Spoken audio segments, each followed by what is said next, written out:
What's up, guys? Jason here for the love of tractors, and we're going to do another tractor review, this time 1/16 scale. I haven't done a 16 scale tractor in a while, and I thought that this would be a good time to do it because I'm taking my John Deere 8020 Precision number 22 from home to my office.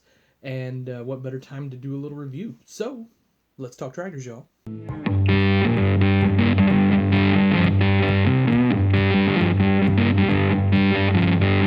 The 8020 John Deere four-wheel drive. So this is a beast of a tractor. And like I said, this was made by Ertl in 2002, and this was number 22 in the Precision Classic series. So it was that first line of precision tractors, and they did 25 of them, and then they moved on to the Elite series or whatever. No, the Key series was next, I believe, and then the Elite series. So anyway, this one I always felt like was special. First off, it's the first four-wheel drive that Ertl did in the Precision series.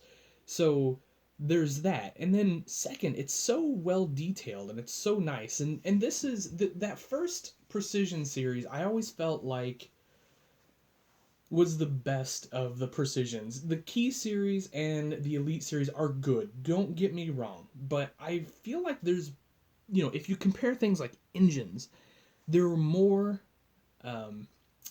toolings and castings and things like that gave you more parts, and I just felt like it added just that little extra bit. Like if you put a Precision Classic next to a brand new Elite, the Classic looks just a little better.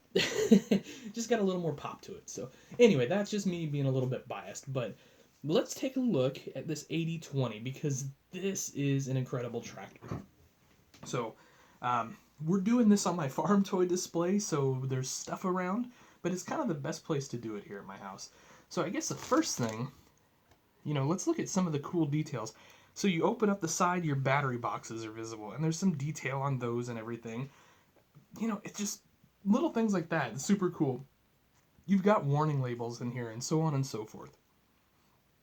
We'll go to the front. Look at that. That opens up.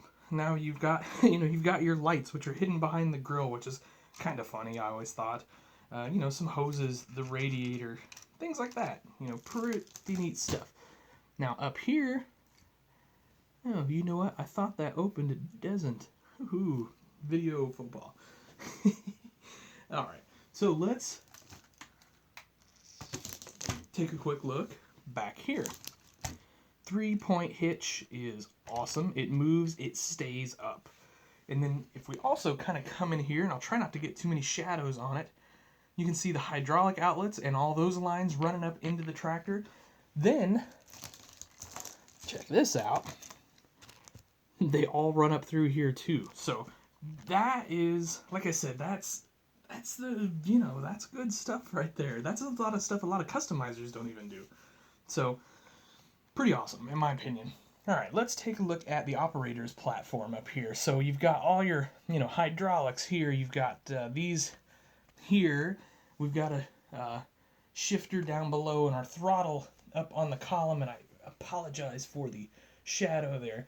Awesome dash detail there. I mean, what a cool tractor in general, but even cooler that we got it in 1/16 scale.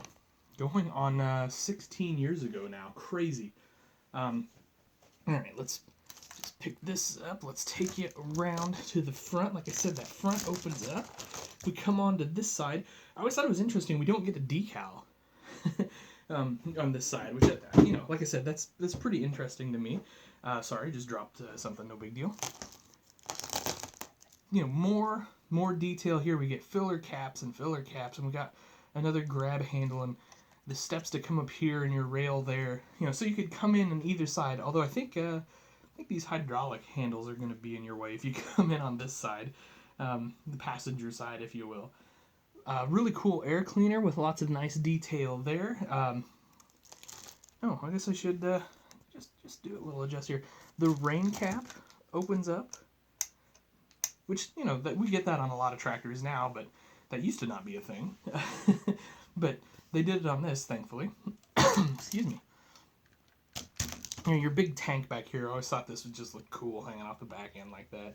And then you know, you've got your overfill line and all that stuff, or your vapor line, I guess. And then, you know, you got lights back here, and the kind of the shields that go around them. So anyway, so I know that's kind of a quick look at the 80-20. But I just, like I said, I had it out. I was moving it. I thought, hey, what the heck? Let's do a quick, you know, let's talk tractors, y'all, with the John Deere 80-20. You know, sweet tractor, one of my all-time favorites. If you want one of these today, they're actually still pretty reasonably priced. You can have one for about $200, give or take a little bit, depending on if you come across one at the dealer or whatever. So I feel like it's a, you know, for $200, you're getting a heck of a tractor. If you can, you know, find one for that, which, like I said, I know you can online. There's some places doing it for a little more than 200, but I feel like you could do it for 200. So, all right, guys, I've kind of rambled enough. Just wanted to show you one of my all-time favorite tractors, one of my all-time favorite toys. So that's a good one, I guess. That's it. What do you think of this 80-20? You know, we've gotten a few other, let's say, high-detail four-wheel drives over the years. What four-wheel drive, John Deere, Case IH, AC, Massey, whoever makes it, what John Deere four-wheel drive, what four-wheel drive would you like to see made in a precision? I mean, you know, we don't have much power here at Toy Tractor Tmes to get things done, but hey, we could maybe get the ball rolling, and who knows? So why don't you post that in the comments below? All right, guys. Thanks for watching. As always, love the likes and shares. You guys are the best. We are, you know, we're up over 1,000 subscribers on this channel. Mind-blowing. You guys are the best. So thanks, and have yourselves a wonderful night.